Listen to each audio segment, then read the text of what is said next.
తాకట్టులో ఉన్న బంగారాన్ని విడిపించి ఆ రోజున్న మార్కెట్ ధర కట్టి మిగిలిన డబ్బును మీకు అందిస్తుంది ఎస్వీఎస్ గోల్డ్. మన తెలుగు నటి అలాగే తెలంగాణ నటి అనుకోవచ్చు ప్రత్యూష 2002లో చనిపోయింది. సో వాళ్ళ మదర్ ఉన్నారు. సుప్రీంకోర్టు ఈ రోజు కొన్ని ఆదేశాలు అయితే ఇచ్చింది. ఆ కేసు డీటెయిల్స్ ఏంటి, అసలు ఆ రోజు ఏం జరిగింది ఒకసారి మాట్లాడే ప్రయత్నం చేద్దాం. ప్రత్యూష గారి మదర్ ఉన్నారు, ఒకసారి మాట్లాడే ప్రయత్నం చేద్దాం. మ్యామ్, ఫస్ట్ మిమ్మల్ని చూడగానే మ్యామ్, మీ చేతులకు పెట్టుకున్నటువంటి రింగ్స్ కానీ, తర్వాత మీరు వేసుకున్నటువంటి కడెం కానీ, మీ ఇల్లు చూస్తే కానీ కంప్లీట్లీ దేవతామూర్తులతో నిండిపోయి ఉంది మ్యామ్. అంటే వీళ్ళనే నమ్ముకున్నారా? అంటే మీ అమ్మాయి చనిపోయిన తర్వాత మేడం, మనుషులను నమ్మేదానికంటే దేవుడిని నమ్మితే మేలు అనుకునే ఒక సిచ్యువేషన్కి వచ్చేసాను. మనుషులతోటి మోసపోయి, మనుషులతోటి దౌర్జన్యాలు అయిపోయి, నా బిడ్డను పోగొట్టుకొని, సో మనుషులను నమ్మేదానికంటే దేవుడిని నమ్ముకుంటే ఒకసారి కాకపోతే ఒకసారి అన్న బ్లెస్సింగ్స్ ఇస్తాడు అనేసి దేవుడిని నమ్మాను. సో అదే నమ్మకం మీద పోరాటం చేసిన. ఈరోజు కొద్దిగా సక్సెస్ అయినా. మొత్తం అన్ని సాయిబాబా అనుకోండి, అమ్మవారు అనుకోండి, కృష్ణుడు అనుకోండి, ప్రతి వాళ్ళు ఉన్నారంటే మొక్కని దేవుడు అంటూ ఎవరు లేరు అనుకుంటా నాకు తెలిసి ఇన్ని ఇయర్స్ ఆఫ్ పోరాటం. లేదు, అందరు దేవుళ్ళని మొక్కుతాము. బట్ మేము ఒక డ్యూటీ లాగా పెట్టుకుంటాం. మార్నింగ్ బాబు ఎంత అర్జెంట్ వర్క్ మీద వెళ్ళినా పూజ చేసి వెళ్తాడు. అలా నేను రెడీ చేశాను మా బాబుని. ఒకవేళ 7 o'clock వెళ్ళేదంటే 5 o'clock లేచి పూజ చేసి వెళ్ళిపోతాడు. 5 o'clock వెళ్ళేదంటే 3 o'clock లేచి పూజ చేసి వెళ్ళిపోతాడు. అంటే నేను అలా ట్రైనింగ్ ఇచ్చాను బాబుకి. బాబు నేను ఎలా చెప్తే అలా వింటాడు. సిస్టమేటిక్. ఈవినింగ్ అంటే నాకు ఈ ట్రస్ట్ కొద్దిగా నా వర్క్స్ నాకు ఉంటాయి, బయటకు వెళ్తాను కాబట్టి ఈవినింగ్ పూజ నేను పెట్టుకుంటాను. 8 o'clock వచ్చిన పూజ చేయింది తినను, పూజ చేసుకొని తింటాను. 9 o'clock వచ్చిన దేవుడికి దండం పెట్టుకొని తింటాను. అంటే మార్నింగ్ ఒకళ్ళం, ఈవినింగ్ ఒకళ్ళం అలా పెట్టుకొని దేవుళ్ళని నమ్ముకున్నాం, మా కష్టాన్ని నమ్ముకున్నాం, జస్టిస్ను నమ్ముకున్నాం. మనుషులను నమ్మే బదులు వీటన్నిటిని నమ్మితే బాగుంటుంది అని చెప్పి ఒక ఎమోషన్లోకి వచ్చేసాం మేము. 2002 నుంచి ఈనాటి వరకు మ్యామ్ ఎవరెవరిని కలిసి ఉంటారు? ఎవరెవరి దగ్గరగా మీ బాధని చెప్పుకోవడానికి వెళ్ళుంటారు? బాధను ఎక్స్ప్రెస్ చేస్తే ఎవరు వినరు మేడం. ఆ కాలంలో కానీ ఈ కాలంలో బాధని చెప్తే వినే వాళ్ళు ఎవ్వరు లేరు, తక్కువ. బట్ కలవడానికైతే వెళ్ళాను. అప్పుడట్లో వైఎస్ రాజశేఖర రెడ్డి గారు బతుకున్నారు, లెజెండ్ ఆయనను కలిశాను. కల్వకుంట్ల చంద్రశేఖరరావుని కలిశాను. అందరిని లెజెండ్స్ని అందరినీ కలిశాను. అంటే అందరూ అయ్యో అన్నారు, పాపం అన్నారు, అమ్మాయి పోయింది అన్నారు, అన్నీ అన్నారు. ఎవరు కూడా సాయం చేయడానికైతే ఫార్వర్డ్ కాలేదు. ఏదో అసెంబ్లీలో మాట్లాడారు, సిబిఐకి ఇప్పించారు, అంతవరకు చేశారు. తర్వాత వదిలిపెట్టేశారు. నా పోరాటం నేనే చేసుకున్నా, ఒంటరి పోరాటం మాత్రమే. ఎవ్వరు కూడా ముందుకు రాలా. Nobody coming. నేను ఉన్నాను, నువ్వేం చేస్తున్నావు, లీగల్గా ఏమైనా సహాయ సహకారాలు కావాలా? ఒకరిద్దరు అడ్వకేట్లు సహాయం చేశారు తప్పితే మిగతా ఎవ్వరు కూడా సహాయం చేయలేదు నాకు. నేనే ఒంటరిగా కొట్లాడాను, నేనే ఒంటరిగా పోరాటం చేసుకున్నాను. నేనే నాకున్న దాంట్లో రూపాయి ఉంటే సార్ 10 పైసలు ఇస్తాను సార్, 5 పైసలు ఇస్తాను సార్ అని అలా అడ్వకేట్లతో మాట్లాడుకొని చేసుకున్నాను. ఎవిడెన్స్లు మ్యామ్, ఎవిడెన్స్ కలెక్ట్ చేయడానికి ఎంత ఇబ్బంది పడ్డారు మీరు? అంటే తుడిచిపెట్టే ప్రయత్నం జరిగింది కదా? ఎవిడెన్స్ అంటే ఉంది అండి, చాలా కష్టం ఉంటుంది. ఎందుకంటే ఇది కొద్దిగా పెద్దవాళ్ళు ఇన్వాల్వ్ అయిన కేసు కాబట్టి కష్టం ఉంది. బెదిరించారు, భయపెట్టారు, ఆపడానికి ప్రయత్నం చేశారు ఎవిడెన్స్ కలెక్ట్ చేయకుండా. అప్పట్లో సిబిఐ ఎంటర్ కాకముందుకు బాగా భయపెట్టారు.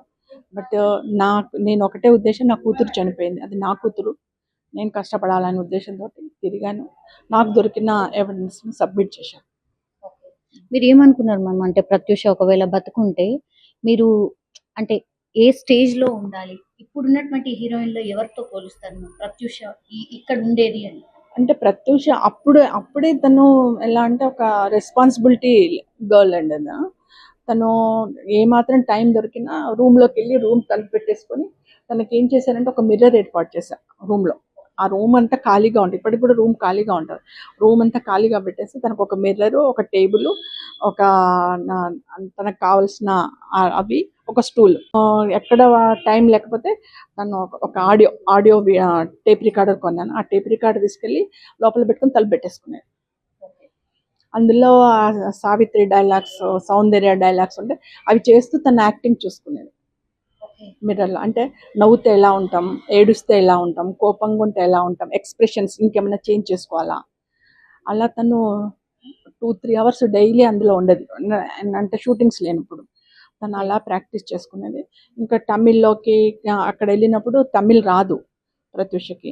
అయితే నేనేం చేసేదంటే అమ్మ అంటే నేను ఇంగ్లీష్లో అమ్మ అని రాసేది. నేను పాప ఎంబడి ఉండదు కాబట్టి. ఇంగవా అంటే ఇంగవా అని రాసేది. నేను రాసి ఆ డైలాగ్స్, రేపటి డైలాగ్స్ అన్ని వాళ్ళు చెప్తూ ఉంటే తను షూటింగ్లో ఉంటే నేను పక్కన కూర్చొని అన్ని రాసేసుకున్నది, రేపటివన్నీ కో డైరెక్టర్తో రాసుకొని అవి తీసుకొచ్చి నైట్ ఇచ్చేది ఆమెకి. అమ్మ చూసుకో అమ్మ ఒకసారి అని నేను చెప్తూ ఉంటే తను పడుకుని ఉన్నా సరే నేను ఇట్లా హోటల్ రూమ్లో తొడ మీద పడుకోబెట్టుకొని నేను చదువుతూ ఉంటాను, నువ్వు విను అని. అలా హార్డ్ వర్క్ చేసాం. నేను చెప్తూ ఉండేది, తను వింటూ ఉండేది, నిద్రపోయేది. అట్లాగే అలా హార్డ్ వర్క్ చేసుకున్నాం. మేము చేసుకుని తనకు ఏంటంటే సౌందర్య అంటే ఇష్టము, శ్రీదేవి అంటే ఇష్టము, సావిత్రి అంటే ఇష్టం. ఈ ముగ్గురివి క్లిప్పింగ్స్ ఎక్కువ చూస్తుండే. సినిమాలు కూడా అవే పెట్టుకున్నారు. అక్క తమ్ముళ్ళు ఇద్దరు గొడవ పడేవాళ్ళు టీవీ పెట్టుకొని, నువ్వు ఎప్పుడు ఆడవాళ్ళ సినిమాలు చూస్తావు, నాకు ఇది వద్దు అని వాడు, లేదు లేదు నేను ఇవే చూస్తాను. తను ఇద్దరు గొడవ పెట్టుకొని కొట్లాడుకునే వాళ్ళు, జుట్లు పట్టుకొని కొట్లాడుకునే. అప్పుడు నేను వచ్చి కాబట్టి మన ఇద్దరు పంచాయతీ క్లియర్ చేసేది. అంటే తనకు అంత ఇంట్రెస్ట్. సో ఆ మూడిట్లలో ఎవరో ఒకరం కావాలి అన్నట్టుగా ఉండేది. తనకు ఊహ చేసిన ఆమె సినిమా చాలా ఇష్టంగా ఉండేది. అమ్మ ఎప్పటికైనా ఇట్లాంటి సినిమాలు నేను కొద్దిగా ఎస్టాబ్లిష్ అయిన తర్వాత నేను ఇట్లాంటి సినిమాలు చేస్తా అనేది నాకు చాలా ఇష్టం. అట్లా లేడీ ఓరియంటెడ్ అని. అంటే తను ఒక ఎయిమ్ పెట్టుకొని కష్టపడ్డది. ఏ ఒక్క రోజైనా ఒక 2 రోజుల ముందే ఈ డే గ్యాప్ వస్తుంది అనగా నాకు చెప్పేది, అమ్మ ఆ డే వేస్ట్ చేయకు, మనకి ఇంకో సినిమా ఉంది కదా, వాళ్ళు ఏమైనా తీసుకుంటారేమో అడుగు, నా క్లిప్పింగ్స్ ఏమైనా తీసుకుంటారేమో అడుగు, డే వేస్ట్ ఎందుకు మనకి, మనం ఉండేది చెన్నైలో, లేకపోతే తమ్ముడు దగ్గర ఉండేవాళ్ళం, వాడు ఇక్కడ ఒక్కడే ఉండేవాడు, తమ్ముడు దగ్గర ఉండేవాళ్ళం కదా అని చెప్పేసి అలా తను డేస్ వేస్ట్ చేయకుండా 3 yearsలో 22 మూవీస్ చేసింది. She's very responsibility girl. అంటే తను ఏంటంటే మాకు హీరోయిన్లకు ఇప్పుడే సంపాదించుకోవాలా, ఉన్నప్పుడే మంచి పేరు తెచ్చుకోవాలా అనే ఉద్దేశంతో she is doing very hard work. Ma'am, industry ఎట్లాంటిదో మీరు కూడా చూస్తున్నారు, గతంలో కూడా మీరు చూసే ఉంటారు కదా, ఎందుకు హీరోయిన్ చెయ్యాలని ఎందుకు అనిపించింది? అంటే అక్కడ ఏంటంటే అమ్మాది హీరోయిన్ అని అంటే తను ఇంటర్ ఫస్ట్ ఇయర్ నేను జాయిన్ చేశాను గౌతమి రెసిడెన్షియల్లో, హిమాయత్ నగర్. యాక్చువల్లీ నేను ఆమెను ఒక డాక్టర్ చేయాలి అనుకుని బైపీసీలో జాయిన్ చేశాను. చాలా కష్టపడే, ఆమె గవర్నమెంట్ ఎంప్లాయీ అయినా కూడా, టీచర్ ఉద్యోగం అయినా కూడా పాపని మంచిగా చదివిపించాలి అని చెప్పేసి నేను బైపీసీలో జాయిన్ చేస్తాను. అయితే అక్కడ వాళ్ళు ఈ టీవీలలో అక్కడిక్కడ ఏమొస్తుంది, జగదేక వీరుడు అతిలోక సుందరి రాఘవేంద్రరావు గారి క్లిప్పింగ్స్, అవి యాడ్స్ వస్తున్నాయి. యాడ్స్ వస్తుంటే అక్కడ ఉన్న గర్ల్స్, అది గర్ల్స్ హాస్టల్. సో గర్ల్స్ అందరు కలిసి వాళ్ళ రూమ్మేట్స్ గర్ల్స్ అందరు కలిసి ఏం చేసిందంటే ఆ ఫొటోస్ పంపించారు అక్కడికి. రాగా నాకు చెప్పలేదు, హాస్టల్లో ఉండి పంపించాను. మా పాప దగ్గర కూడా పెద్ద ఎఫెక్టివ్ ఫోటోలు ఏం లేకుండే. తనకు 11th 12th ఇయర్ అప్పుడు శారీ ఫంక్షన్ చేసినాం. ఆ శారీ ఫంక్షన్, శారీ కట్టుకున్న ఫోటోలు అవి ఇవి అన్నీ కలిపి అక్కడ వాళ్ళు అప్పటికప్పుడు ఫోటోలు తీసుకొని కొన్ని అన్నీ కలిపి పంపించారు. 15-20 మంది కలిసి పంపించారట. అందులో ప్రత్యూష్ ఒక్కతే సెలెక్ట్ అయింది. అక్కడికి కూడా నాకు ఇంటికి కాల్ వచ్చింది. అంటే పెట్టడం మాత్రం మా ఇంటి నెంబరే పెట్టింది, కానీ నాకు తెలియకుండా ఫోటోలు పంపించింది. హాస్టల్ ఫ్రెండ్స్ అందరితో పంపిస్తే ఇంటికి కాల్ వచ్చింది, ఇట్లా ప్రత్యూష ఉందండి అంటే, సార్ ప్రత్యూష మీరెవరు సార్ అంటే, ఇట్లా జెమినీ ఆఫీస్ నుంచి కాల్ చేస్తున్నాము, ప్రత్యూష ఇట్లా సెలెక్ట్ అయింది, ఆడిషన్స్కి రావాలి, ఆడిషన్స్ ఉన్నాయి అని అన్నారు. అంటే సరే అని చెప్పేసి అప్పుడు నేను తెలుసుకుంటానండి, నాకు తెలియదు, ప్రత్యూష హాస్టల్లో ఉంటుంది, అయినా మాకు సినిమాలు అంటే ఇష్టం లేదండి, పెద్దగా నేను ఇంట్రెస్ట్ చూపించలే అంటే, లేదు లేదు మీరు ఒకసారి అడగండి. అప్పుడు నేను ఫోన్ చేయకుండా డైరెక్ట్ నేను బాబు కోపంగా వెళ్ళిపోయాం. వెళ్ళిపోయి నువ్వేంది చదువుకోమంటే ఈ ఫోటోలు ఆ ఫోటోలు అక్కడికి ఇక్కడికి పంపిస్తున్నావు, అసలు నీకు ఏమీ లేదు మమ్మ, ఉట్టిగానే పంపించినాము, నాకు సెలెక్ట్ అవుతానని నేను అనుకోలే అది అంటే, సరే అని చెప్పేసి ఇంకెప్పుడు ఫోటోలు పంపక ఎవరికి, చక్కగా చదువుకోను, నేను ఇంత కష్టపడి ఫీజులు కడుతుంటే నువ్వేంటిది ఇట్లా చేస్తున్నావు అని చెప్పేసి కోపడి వచ్చేసిన తర్వాత మా ఫ్రెండ్ ఉంది, నా కొలీగ్ని అడిగిన, ఇట్లా సంగతి ఏం చేద్దాము అని అంటే, నీకేమైనా పిచ్చా, ఎంతమంది వస్తే అందులో ఒక్కరికి వస్తుంది అవకాశము, మేము అప్పటికి మళ్ళీ జెమినీ ఆఫీస్ కలిస్తే 1 lakh అప్లికేషన్స్ వచ్చినాయంట. 1 lakh అప్లికేషన్లో మేము కొన్ని ఫిల్టర్ చేసి మీ పాపను కూడా చేసినాము, పంపించాము అన్నాను. నాకు మా ఫ్రెండ్ నడితే మా ఫ్రెండ్ పంపించు అన్నది. మళ్ళీ మా అన్నయ్యకి కాల్ చేశాను, రెండో అన్నయ్యకి, కొద్దిగా నాకు బాగా క్లోజ్ రెండో అన్నయ్య, ఆయనకు కూడా కాల్ చేసి అడిగా, అన్న ఇట్లా వచ్చింది ఏం చేయాలా, ఆమె పంపాలన్నా వద్దా, భయం వేస్తుంది, ఫీల్డ్ కదా భయం వేస్తుంది అంటే మా అన్నయ్య ఒకటే అన్నాడు, చూడు చెల్లె, నీకు బావ ఎప్పుడో 94లో చనిపోయాడు, నువ్వు చిన్నగా ఉన్నప్పుడు చనిపోయాడు, 2 పిల్లల్ని పెట్టుకొని లీడ్ చేస్తున్నావు, ఏదో చిన్న సాయం అంటే మేము చేయగలుగుతాం, నీకు లక్షలు అంటే మేము కూడా చేయలేం, నీ బిడ్డకు అవకాశం ఉంది, నీకు హార్ట్ అటాక్ వస్తుంది, హాస్పిటల్లో జాయిన్ కావాలని వస్తుంది, ఎప్పుడన్నా వస్తుంది, హాస్పిటల్లో జాయిన్ కావాలి, నీకు డబ్బులు ఎవరు ఇస్తారు, మేమైతే ఇయ్యలేం అన్ని లక్షలు, ఎవరు సాయం చేయరు, నీ బిడ్డ హీరోయిన్ అయిందనుకో సంపాదిస్తుంది, నీకు ఒక ఫైనాన్షియల్లీ సపోర్ట్ ఉంటుంది, ఇవాళ రేపు అంత కామన్, ఎవరి ప్రొఫెషన్ వాళ్ళు జాగ్రత్తగా చూసుకుంటే అయిపోతుంది అని మా అన్నయ్య కూడా సపోర్ట్ ఇచ్చాడు. సో అట్లా స్టెప్ వేసిండ్రా? అప్పుడు ఒక 1 మంత్ లోపల ఒక 15 days బాగా ఆలోచించి నా వెల్ విషర్స్ అందరి ఐడియాస్ తీసుకుని అందులో మోస్ట్ పీపుల్ పంపించమని అడిగారు, చెప్పారు. అప్పుడు మా ఫ్రెండ్ కొలీగ్ నేను ఇద్దరం కలిసి డ్రెస్ కుట్టించమంటే డ్రెస్ కుట్టించేసి 10,000 రూపీస్ పెట్టి 2 డ్రెస్సెస్ స్టిచ్చింగ్ చేయించేసి మేమే ఆడిషన్స్ తీసుకొని పోయినాం ఇద్దరం. పోతే అక్కడ 1 lakh మెంబర్స్లో అందరినీ ఫిల్టర్ చేసి లాస్ట్కు ఒక 10-15 days అయినాయి ఆడిషన్స్. మోర్ పెద్ద అంటే రాఘవేంద్రరావు గారే సూపర్వైజర్ ఆడిషన్స్ అంటే అందులో ఫైనల్గా 7 couples ఫైనల్ చేశారు. ఫైనల్గా అందులో కూడా ప్రత్యూష వచ్చేసింది, ప్రత్యూష, లయ, ఉదయ్ భాను వీళ్ళందరూ వచ్చేసారు. సో వచ్చేసిన తర్వాత ఫైనల్గా ఏం చేసిండ్రు, అందరినీ డెలీట్ చేసి 3 couples ఫైనల్ చేశారు. 3 couples లయ, ప్రత్యూష, ఆ సినిమా హీరోయిన్ ఉంది కదా రామబంటిలో ఉంటుంది హీరోయిన్, వాళ్ళ సిస్టర్ రాజేంద్ర ప్రసాద్ ఉంటారు రామబంటిలో, ఆ హీరోయిన్ సిస్టర్, ముగ్గురే ఫైనల్ అయ్యారు, అందరు డెలీట్ అయిపోయారు. లక్షలో ముగ్గురు అమ్మాయిలు 3 అబ్బాయిలు అంతే. ఫైనల్గా ఫస్ట్ అమ్మాయి వచ్చింది, సెకండ్ లయ వచ్చింది, థర్డ్ ప్రత్యూష వచ్చింది, ముగ్గురు అయిపోయారు. ముగ్గురు అయిపోయిన తర్వాత ఆ ఫస్ట్ కపుల్ను రాఘవేంద్ర గారు చేసే సినిమాకి తీసేసుకున్నారు, సెకండ్ లయ, థర్డ్ ప్రత్యూష అయిపోయింది. ప్రత్యూషకు అదే ఆ పెద్ద స్టార్ది మిస్ స్మైలింగ్ స్మైల్ అని ఇచ్చాడు, అదే అందుకనే కలర్ ఫేడ్ అని అట్నే పెట్టుకున్నా, ప్రత్యూష మిస్ స్మైలింగ్ ఫేస్ అని చెప్పేసి ఆ అవార్డు ఇచ్చారు. ప్రత్యూష ఫస్ట్ అవార్డు ఇచ్చారు. ఇచ్చిన తర్వాత రాఘవేంద్ర గారు సార్ని అడిగా, సార్ మాకు ఎవరు తెలియదు ఫీల్డ్లో, నేను స్కూల్ టీచర్ని, పాప కాలేజ్ గోయింగ్, మాకు ఎవరు తెలియదు సార్, ఇందులోనే వచ్చామంటే లేదు మంచి స్మైలింగ్ ఉంది, మంచి హీరోయిన్ అవుతుంది, నేను చెప్తున్నాను కదా, ముగ్గురిట్లో నెంబర్ 1 హీరోయిన్ అయ్యేది ఆమెనే, చాలా మంచిగా అవుతుంది, కొద్దిగా ట్రైనింగ్ ఇప్పించు, యాక్టింగ్ ట్రైనింగ్. ఏ ఇయర్ చెప్తున్నారు మ్యామ్? 98. అప్పుడు షీ ఈజ్ ఓన్లీ 16 years. మంచి హీరోయిన్ చేయించు అని అంటే, సార్ మాకు ఎవరు తెలియదు ఫీల్డ్లో అని అంటే, చాట్ల శ్రీరాములు గారు అని ఉంటారు గురువు, ఆయన దగ్గర విజయశాంతి నేర్చుకుంది, రాధిక, శ్రీదేవి వీళ్ళందరూ ఆయన దగ్గరనే నేర్చుకున్నారు, యాక్టింగ్ నేర్పించాడు, మీ అమ్మాయిని కూడా అడిగి పంపించంటే, నాకు తెలియదు సార్ అంటే, నేను ఒక మాట చెప్తాను, ఫోన్ నెంబర్ ఇస్తున్నాను, నువ్వు ఎల్లుండి కాల్ చేయి, రేపు నేను మాట్లాడతాను ఆయనతో, నేను రికమెండ్ చేస్తాను అన్నారు. అన్నట్టుగానే నెక్స్ట్ 2 days తర్వాత పాపని తీసుకొని వెళ్ళాను. వెళ్తే ఆయన చెప్పారు, రాఘవేంద్ర సార్ చెప్పారు, నేను యాక్టింగ్ ట్రైనింగ్ నేర్పిస్తాను అన్న, బట్ నాకు ప్లేస్ లేదు, అంత దూరం మీ తార్నాక వరకు నేను రాలేను, ఇక్కడ పంజాగుట్టలో ఎక్కడన్నా ఉంటే నేర్పిస్తాను, మీరు ప్లేస్ చూసుకోండి, నేను నేర్పిస్తాను. ఆఫీస్ ఉన్నాను, జెమినీ వాళ్ళని అడిగాను, అప్పుడు జెమినీలోనే అయింది కాబట్టి కొద్ది పరిచయం అయ్యారు. సో జెమినీ వాళ్ళ దగ్గరికి వెళ్ళి, సార్ అప్పుడు పంజాగుట్టలో వాళ్ళది ఎట్లా అంటే 3 రూమ్లే ఉండే, చిన్న జెమినీ ఆఫీస్, 3 rooms.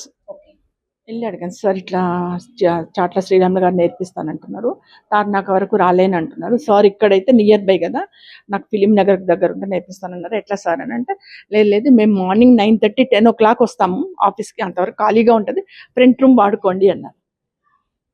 అక్కడ వాచ్మెన్ ఉంటాడు, అపార్ట్మెంట్ వాచ్మెన్ ఉంటాడు, మీరు వచ్చి ఫ్రంట్ రూమ్ వాడుకోండి, ఫ్రంట్ రూమ్లో మార్నింగ్ 8 నుంచి 9:30 వరకు ట్రైనింగ్ ఇచ్చినా పర్లేదు అని శ్రీరామ్ సార్ను రిక్వెస్ట్ చేస్తే, ఓకే జెమినీ ఆఫీస్కి అయితే నేను వస్తాను. అట్లా ప్రత్యూషకు ఒక ఆటో మాట్లాడి ఆటోలో కూర్చోబెట్టి అక్కడికి పంపించేది. అక్కడి నుంచి మళ్ళీ రాకేష్ మాస్టర్ డ్యాన్స్ ఇక్కడ యాక్టింగ్ అయిపోగానే రాకేష్ మాస్టర్ దగ్గరికి డాన్స్ పంపించేది. అప్పుడే డబ్బింగ్ జానకి ఉంది కదా, డబ్బింగ్ జానకి కూతురు కూడా చాట్ల శ్రీరాములు గారి దగ్గరికి వచ్చేది నేర్చుకోవడానికి. ఆయన ఒక ముగ్గురు నలుగురు ఒక్కరితో యాక్టింగ్ నేర్పించలేం కదా, కాన్వర్జేషన్ ఉండాలి కదా. అందుకని ఒక ఇద్దరు అబ్బాయిలను డబ్బింగ్ జానకి గారి కూతురు అందరినీ కలిపి ఒక నలుగురికి ట్రైనింగ్ ఇచ్చాడు అక్కడ. ట్రైనింగ్ ఇచ్చారు. ట్రైనింగ్ ఇచ్చిన తర్వాత తను అప్పుడు మోహన్ బాబు గారు కాల్ చేశారు.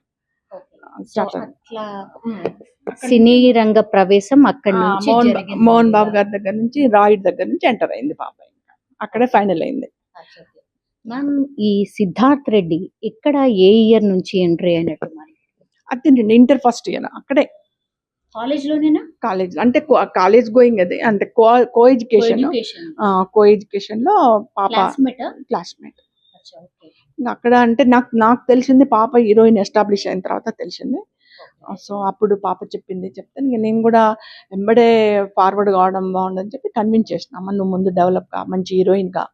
అతను కూడా ఎడ్యుకేషన్ చేసుకొని, చిన్న ఎడ్యుకేషన్, ఇప్పుడు డిగ్రీలో ఉన్నాడు, నువ్వు ఎస్టాబ్లిష్ గా మంచి హీరోయిన్ గా, అతను కూడా మంచి ఎడ్యుకేషన్ చేసుకుంటే ఏదైనా జాబ్ చేసుకుంటాడు, లేదా ఏదైనా కంపెనీ పెట్టుకుంటాడు. నువ్వు బాగా డబ్బులు సంపాదిస్తే అతను కంపెనీ పెట్టుకుంటాడు.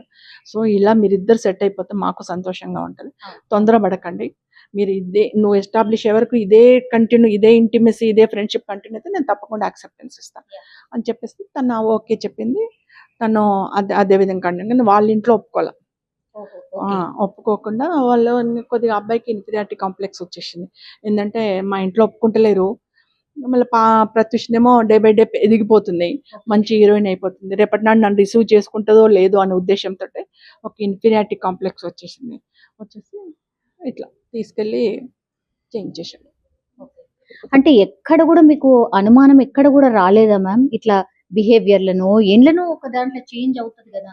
అబ్బాయి అన్ని షేర్ చేసుకునేదా? ప్రత్యూష మీతో అన్ని షేర్ అంటే అబ్బాయి కొద్దిగా కామ్ గోయింగ్, నో ఎక్స్ప్రెసింగ్, బడబడ వాగేవాడు కాదు, కామ్ గోయింగ్ గా ఉంటాడు. సో కామ్ గోయింగ్ ఉన్న వాళ్ళు డేంజర్ అని అప్పుడు గుర్తించలేకపోయినాము. అన్ని ఎక్స్ప్రెస్ చేసేవాడు కాదు. బాగున్నారంటే బాగున్నా, హాయ్ అంటే హాయ్, అట్లా. షూటింగ్ స్పాట్స్ కి కూడా వచ్చేటోడు? లేదు, నేనే లేదు, నేను మా అన్నయ్య కూతురు అంతే. సో ఎక్కడ కూడా ఎవరికి కూడా డౌట్ రాలే, అంటే ఇన్సిడెంట్ జరిగే రోజు కూడా మీకు ఎక్కడ డౌట్ రాలేదు?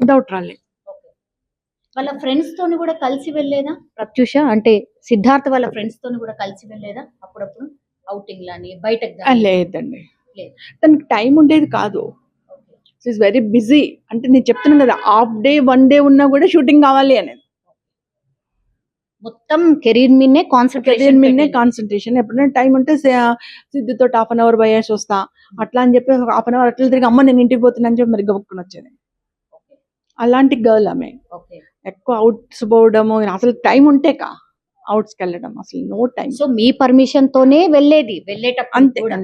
సో మరి ఆ రోజు నాకు 1000 రూపాయలు, నాకు 2000 ఇయ్యి, నేను డ్రెస్ కొనుక్కొచ్చుకుంటా, నాకు 5000 గాగ్రా చోలి కొనుక్కొచ్చుకుంటా, అలా నన్నే డబ్బులు తీసుకొచ్చి తనకు వచ్చిన రెమ్యునరేషన్ కూడా తీసుకొచ్చి మొత్తం నాకు 5000 అనేది. అందులో మళ్ళీ తమ్ముడికి కూడా అకౌంట్, మళ్ళీ తమ్ముడి దగ్గర పోయి తమ్ముడు నాకు మమ్మీ 5 ఇచ్చింది, నీకు 1 ఇస్తున్నా అని చెప్పి తమ్ముడికి 1 చేతిలో పెట్టిపోయేది. అలాంటి రెస్పాన్సిబిలిటీ కదా, అన్ని ఖర్చు పెట్టాలా, ఎంజాయ్ చేయాలా, అంటే తను ఒక రెస్పాన్సిబిలిటీ. మేము మిడిల్ క్లాస్, ఎస్టాబ్లిష్ కావాలా, సెట్ కావాలా, డెవలప్ కావాలా, ఆ ఎయిమ్తో ఉన్న గర్ల్. అందుకే ఇంత బాధ అవుతుంది నాకు. అంటే సిద్ధార్థ్ రెడ్డి ఇప్పుడు US లో ఉన్నారు అని చెప్తున్నారు మ్యామ్. ఈ ఇన్సిడెంట్ జరిగిన తర్వాత మీరు ఇంత ఫైట్ చేస్తుంటే కూడా కనీసం చెప్పడానికో, లేదు నేను చేయలేదు అని చెప్పడానికన్నా ట్రై చేశారా? లేదు మేడం, నేను 2002లో సెషన్ కోర్టులో చూశాను, నాంపల్లి సెషన్ కోర్టులో అబ్బాయిని చూశాను. ఇంతవరకు మళ్ళీ నేను చూడలేదు. I hate. ఎందుకంటే నేను యాక్సెప్ట్ చేసిన, నా బిడ్డను అప్పచెప్పిన, ఎలా ఉండాలి? నువ్వేం చేసినావు? పోనీ నువ్వు మూర్ఖుడా, మనిషివేనా, నరరూప రాక్షసుడినావు? ఎంత పాపం కర్మ చేసినావో అంత పాపం కర్మ అనుభవిస్తావు తప్పకుండా. కర్మ అనుభవించాల్సిందండి. నేనైనా మీరైనా ఎవరైనా కర్మ అనుభవించాలి. చెడైనా మంచైనా అనుభవిస్తారు. టిల్ డెత్ లోపల తప్పకుండా అనుభవిస్తారు. ఒకప్పుడు ఇక్కడ పాపం చేస్తే మన పైకి పోతే అనుభవిస్తారు. ఇప్పుడు అట్లా కాదు, ఇక్కడ పాపం ఇక్కడే అనుభవిస్తారు. ఇది కలికాలం, అనుభవిస్తారు తప్పకుండా. మీరు ఇప్పుడు సుప్రీంకోర్టు హియరింగ్ ప్రకారం అయితే 4 వారాల్లో ఖచ్చితంగా రావాలి సిద్ధార్థ్ రెడ్డి. వస్తాడు అనుకుంటున్నారా? ఐ డోంట్ నో, నేను ఎట్లా చెప్పగలుగుతానండి. సుప్రీంకోర్టు ఆర్డర్స్ ఉన్నాయి. I'm not a legal expert. Legal expert అని కాదు, అడ్వకేట్ అని కాదు. వాళ్ళు ఏం ఆలోచిస్తున్నారో మనకు తెలియదు. బట్ సుప్రీంకోర్టు ఆర్డర్ ఉంది ఆన్ ది స్పాట్ సరెండర్ అని. సో సరెండర్ కావాలి. మరి అడ్వకేట్స్ వాళ్ళు అపాయింట్ చేసుకున్న అడ్వకేట్స్ ఏం ఆలోచిస్తారో మనకు తెలియదు కదా. ఒకవేళ స్టిల్ వైట్. ఓకే, రాకపోతే కోర్టులో అయితే ఏదో ఒకటి వేయాలి కదా, పిటిషన్ Reason, ఏదో కౌంటర్, something. ఏదో Yes, రీజన్, ఏదో దాన్ని బట్టి మనం ఎలా అలర్ట్ కావాలనేది ఆలోచన. వాళ్ళు కోర్టుని ఏ విధంగా సంప్రదిస్తారనే దాని మీద మనది కూడా ఉంటుంది కదా. Thank you so much. And for more videos, Please subscribe to iDream. Please subscribe to iDream. Please subscribe iDream. And please subscribe to iDream. For more videos, subscribe to iDream. please like, share and subscribe to the channel. Congratulations, iDream. Subscribe to iDream. Subscribe to iDream. So subscribe to iDream Media. iDream की iDream team अंदर की huge congratulations. Please subscribe iDream Media. Please subscribe to iDream. Subscribe iDream. Please subscribe to iDream. iDream అంటే నా కళల channel subscribe చేసుకున్న నోరు తిరుగుతలేదు, మీరైతే గంట గుర్తు కొట్టండి. For more such videos, please subscribe to iDream. Subscribe to iDream. Please subscribe to iDream. Please subscribe iDream Media. Please do subscribe to iDream. Please subscribe to iDream Media. For best entertainment and information, please subscribe iDream. And don't forget to subscribe to iDream.